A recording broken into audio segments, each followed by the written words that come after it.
Baik, Assalamualaikum, salam sejahtera lagi sekali ya. Salam GBN, salam Malaysia dan salam kuasa ketiga. Jadi hari ini saya buat dua live untuk memastikan apa orang kata tidak ada percanggahan dalam tajuk. Okey.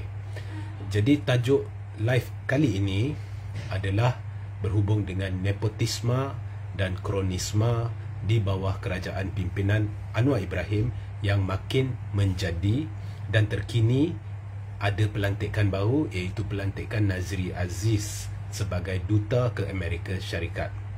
Jadi saya akan jelaskan kenapa saya memanggil pelantikan ini sebagai kronisme, tetapi jika suara jelas sila maklum kepada saya.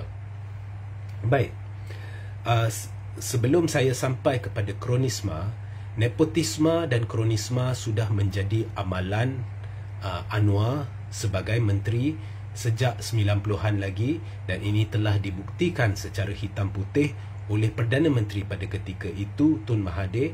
Ya, pada ketika itu Tun Mahathir bergelar Datuk Seri lah. Okey, di mana telah diterbitkan bukti ini secara hitam putih di dalam akhbar tempatan. Dan benda ini sudah pun saya huraikan dalam satu live khusus tajuk itu. Jadi anda scroll ke bawah, anda boleh nampak live tersebut. Ya, saya tak silap saya 2 hari yang lepas. Okey. Baik. Nepotisme terus diamalkan oleh Anwar dan cuba dihalalkan oleh Anwar dengan alasan dangkal dan palsu. Dan terkini iaitu pelantikan anak dia sendiri sebagai penasihat dia dalam kewangan dan ekonomi. Okey. Saya dah jelaskan berulang kali, tak kiralah Nurul Izzah ni terima gaji ke, terima allowance ke, tak terima gaji ke, tak terima allowance ke. Bila kita cerita nepotisme ni, definisi dia tak sebut pasal gaji atau allowance. Ia menitik beratkan pelantikan itu sendiri. Ya, bukan pasal dibayar ke tidak. Sebab pelantikan itu memberi ruang kepada kemungkinan berlaku salah guna kuasa, kemungkinan berlaku elemen-elemen yang tidak sihat. Ya, bayangkan anda lantik seorang yang berkelayakan berbanding dengan anda lantik ahli keluarga sendiri, mana satu lebih mudah untuk selindung perkara-perkara yang tidak baik. Ya, anda fikir-fikirkanlah sendiri. Tapi Anwar kata anak dia tidak akan terlibat dalam salah guna kuasa. Kalau sekadar dengar cakap Perdana Menteri, istihar orang ni takkan salah guna kuasa, baik kita tutup SPRM, kita tutup balai polis. Ya, kita berpandu sepenuhnya kepada janji Perdana Menteri yang makin lama makin dicapati. Okey, baik.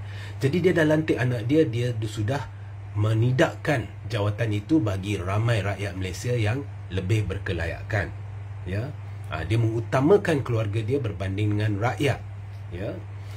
Dan lebih mengejutkan lagi, ini melibatkan kewangan negara, maka kewangan negara secara langsung atau tidak langsung kini urusan ahli keluarga Anwar, ahli keluarga Perdana Menteri. Kemudian kita didendangkan dengan berita, ya, sudah adalah Nurul Izzah dilantik. Kononnya nak lawan nepotisme, tapi Nurul Izzah dilantik. Kononnya nak lawan rasuah, tetapi dilantik orang yang terpalit dengan jenayah, dituduh 47 pertuduhan jenayah di mahkamah sebagai timbalan Perdana Menteri. Kemudian terkini ada seorang ahli politik iaitu Nazri Aziz yang bukan, jangan kata kalah pilihan raya, dia tak bertanding pun dalam pilihan raya. Dia tak bertanding pun dalam PRU 15. Dinaikkan sebagai duta ke Amerika Syarikat. Jadi bila kita cerita kronisme, ianya adalah orang yang ada kuasa yang memberi keutamaan kepada rakan ataupun orang-orang yang rapat dengan dia bagi jawatan tertentu. Nazri ni jangan kata rapat. Okey. Pernah selepas PRU 14, apabila Anwar hendak bertanding di Port Dickson, Nazri secara terbuka mengisytiharkan sokong Anwar, sedangkan Nazri duduk dalam UMNO dan ada jawatan dalam UMNO. Secara terbuka dia sokong Anwar. Adakah Zahid mengambil tindakan terhadap Nazri? Tidak. Ya, Zahid sekarang pecat sana, pecat sini, gantung sana, gantung sini, tetapi pada masa itu Nazri secara terbuka mengisytiharkan sokong Anwar, iaitu musuh UMNO pada ketika itu. Adakah Zahid memecat Nazri atau menggantung Nazri? Tidak. pada masa itu bila tanya Zaid kata apa? Oh, semuanya bebas untuk membuat keputusan sendiri. Jadi saya tidak boleh kekang orang nak sokong siapa. Itu kenyataan Zaid. Jadi kenyataan Zaid bermakna apa yang dilakukan oleh Zaid hari ini semuanya sudah dalca, semuanya sudah merupakan satu penipuan. Semuanya adalah melanggari apa yang Zaid sendiri sudah tetapkan, iaitu siapa nak sokong, siapa nak buat keputusan apa, itu dia tidak boleh halang. Okey.